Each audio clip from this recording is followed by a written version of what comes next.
Hey, what's up, you guys? Today we're going to be talking about a very interesting story. It's about this 18-year-old girl who ran away from Saudi Arabia at the beginning of this year. And I don't know about you guys, but I'm always very interested to hear defector stories. And the successful ones, of course, are always my favorite.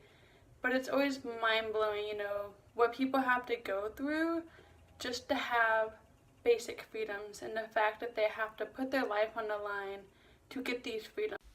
On January 5th, 2019, she landed on her layover in Bangkok, Thailand, where she was greeted by a man from the Saudi embassy, unknowing that her family had filed a missing persons report on her.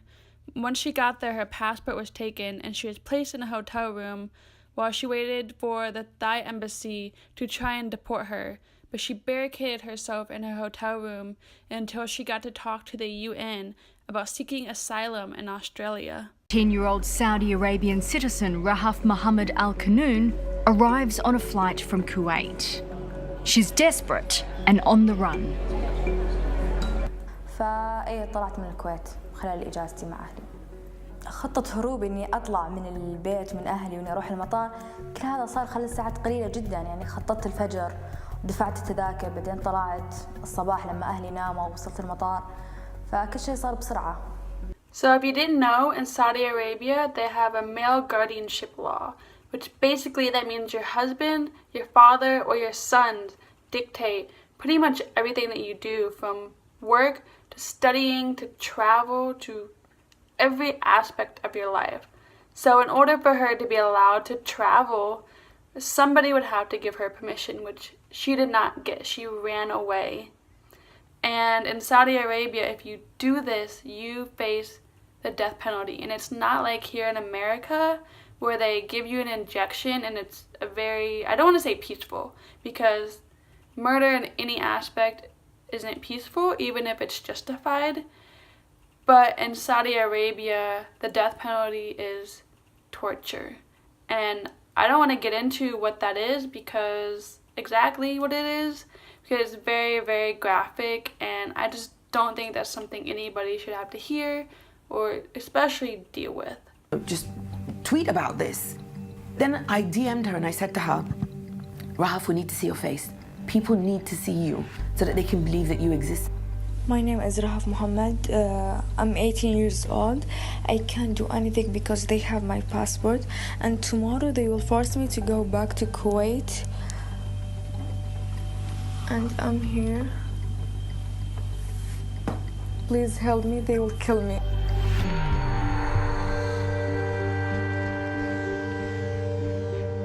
Luckily, because she was posting and live streaming all of this on Twitter while she was in a hotel room, she gained lots of traction and lots of attention.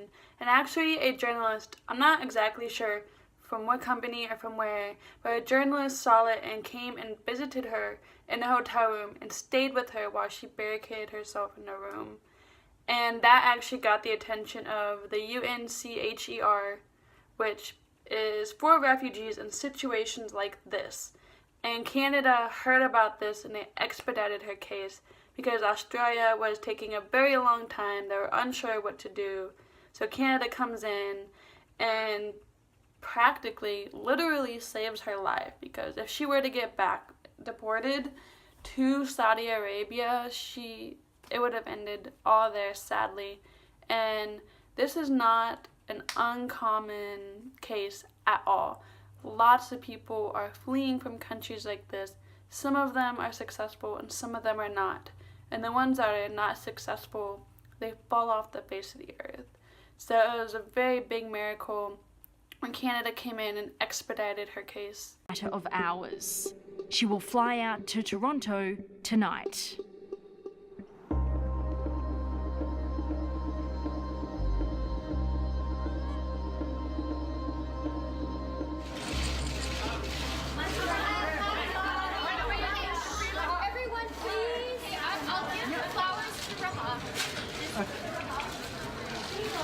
Okay, so everyone, this is Rahaf Al Qanoon, a very brave new Canadian. I travelled to So I'm very glad that this ended the way that it did. And I really hope that there's a lot more situations that happen just like this and end very successfully, because more and more people, like I said, are leaving places like this that are just very oppressed and very bad for these people to be living in. And I pray, like I said, the journey would become safer and safer. There would be more options, and maybe these countries in the future will change. I mean, the world is always changing so rapidly, and it's crazy to think, just in the 1940s, how different the world was. And that was not very long ago when you think about it. So I don't know about you guys, but I pray every single day that the world just keeps changing for the better. I will definitely be covering more stories like this. These things interest me a lot, and it really means a lot to me, actually, just to hear about what's going on around the world and just social events and just so many different things that I'm going to cover on my channel. So if you like this, comment, subscribe, share, whatever you want to do to support my channel.